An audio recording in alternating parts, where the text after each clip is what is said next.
اینجا در جلسه گوتیش مردم عزیز رمش تشریف آوردند. امشب میگن هم خواهران از رمشک آمده هم برادران از رمشک آمده.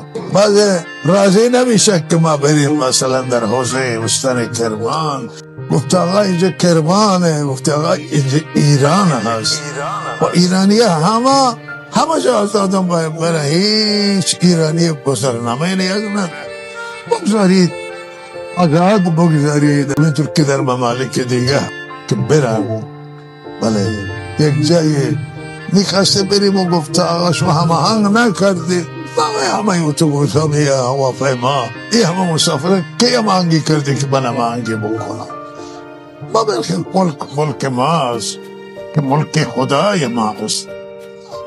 و حالا من دلم میخواست که برم رمشک، ولی گفتن که حالا ممکنه بازه دلتنگ بشه.